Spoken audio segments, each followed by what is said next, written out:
বুড়ুর কথা। বন্ধুরা, বুড়ুর কথার ৯৪তম পর্বে তোমরারে স্বাগত। আজকের পর্বের আলোচ্য বিষয় হইল পৌষ মাসের শুক্লপক্ষে উদযাপিত পাটাই ষষ্ঠী ব্রত। এইটা একটা প্রাচীন ও জনপ্রিয় লৌকিক ব্রত, যা মূলত গ্রাম বাংলায় প্রচলিত। এই ব্রত অন্নরূপা ষষ্ঠী নামেও পরিচিত। বাংলার রমণীরা পারিবারিক সুখ শান্তি, বংশবৃদ্ধি, সন্তানের দীর্ঘায়ু ও সুস্বাস্থ্য, অকাল মৃত্যু ও রোগ প্রতিরোধ করতে এবং প্রকৃতির সঙ্গে সংযোগ স্থাপনের উদ্দেশ্যে এই ব্রত পালন করে। তাইলে চলো জাইনা নেই পাটাই ষষ্ঠী ব্রত কিভাবে পালন করা হয়।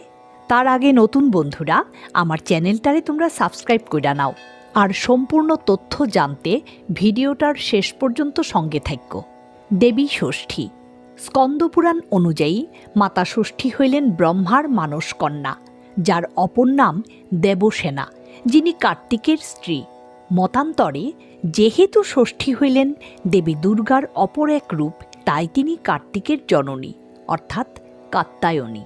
মা ষষ্ঠী যেহেতু শিশুর অক্ষয়িত্রী ও সন্তান প্রদায়িনী, তাই বছরে ১২ মাসে ১২টা শুক্লা ষষ্ঠী তিথিতে বিভিন্ন ষষ্ঠী ব্রতের মধ্যে দিয়া বিভিন্ন প্রকারে সন্তানের মঙ্গল কামনা, আয়ু বৃদ্ধি ও সুস্বাস্থ্যের জন্যে মায়েরা ব্রত রাখেন। পৌষের শুক্লা পক্ষের ষষ্ঠী তিথিতে উদযাপিত পাটাই ষষ্ঠী ব্রতও ঠিক তেমনি একটি অশাস্ত্রীয় মেইলি ব্রতগুলির অন্তর্গত সধবা ব্রত। এই ব্রত পালনে সন্তানের অকাল মৃত্যু হয় না বইলা বিশ্বাস। তাছাড়া এই দিনের আচার অনুষ্ঠানগুলি পরিবারের সুখ সমৃদ্ধি ও ভালো ফসল কাটার জন্য পালিত হয়। ২০২৫-এ পাটাই ষষ্ঠী ব্রত পালিত হইব ১০ পৌষ ২৬ ডিসেম্বর শুক্রবার। এইবার আসি পাটাই ষষ্ঠী ব্রতের নিয়মকানুন প্রসঙ্গে। পাটাই ষষ্ঠীর দিনে সন্তানের মায়েরা ভোরবেলা স্নান সাইরা শুদ্ধ বস্ত্র পইরা উপাসের মাধ্যমে এই ব্রত শুরু করেন। কেউ কেউ আবার নিরামিষ খায়া পূজায় বসেন, তবে সেই দিন ব্রতীরা তিতা খাদ্য এড়াইয়া চলেন। পাটাই ষষ্ঠী ব্রত পালনের মূল উপকরণ হইল বেনা গাছের পাটাই সংগ্রহ করা। এই দিন বাড়ির উঠানে একটা ছোট্ট পুকুর কাইট্টা তাতে বেনা গাছের ডালপালা ও কাণ্ড পুইত্তা একটা পাটা বা বেদি তৈরি করা নিয়ম। এই ষষ্ঠী তলায় দেবীর পূজা করা হয়। অনেকে আবার বট বা অশ্বত্থ গাছের নিচেও এই পূজা করেন। তারপর তেল, হলুদ, দই দিয়া ঘট স্থাপন কইরা বটের ডাল রাইখা তার সামনে বিভিন্ন ধরনের ফল, ফুল, দূর্বা ও অন্যান্য প্রয়োজনীয় পূজা সামগ্রী রাখা হয়। এই পূজায় অতি আবশ্যক হইল আতপ চালের ৫টা নৈবেদ্য। এদের মধ্যে একটা ধোপা বউয়ের উদ্দেশ্যে, একটা বাড়ির জন্য এবং বাকি ৩টা ৩ এওর জন্য।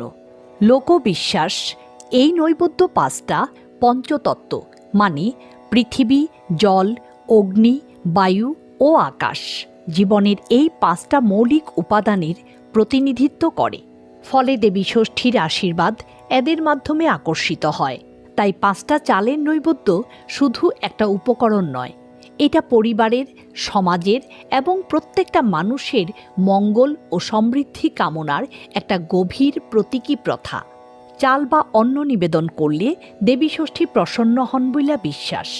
তাই দেবীরে এই সময় নতুন চালের পিঠা ও পায়েস নিবেদন করার রীতি।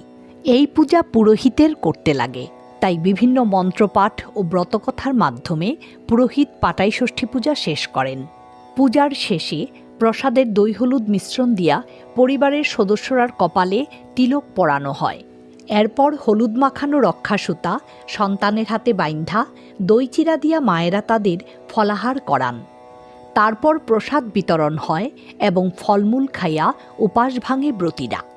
এইভাবেই পাটাই ষষ্ঠী ব্রতের পরিসমাপ্তি ঘটে। বন্ধুরা, আশা করি পাটাই ষষ্ঠী ব্রত কেন এবং কিভাবে করা হয় তার সম্পর্কে কিছু তথ্য তোমরা সামনে তুইলা ধরতে পারছি। বুড়ুর কথায় এইখানেই ইতি টানলাম। দেখা হইব পরবর্তী পর্বে।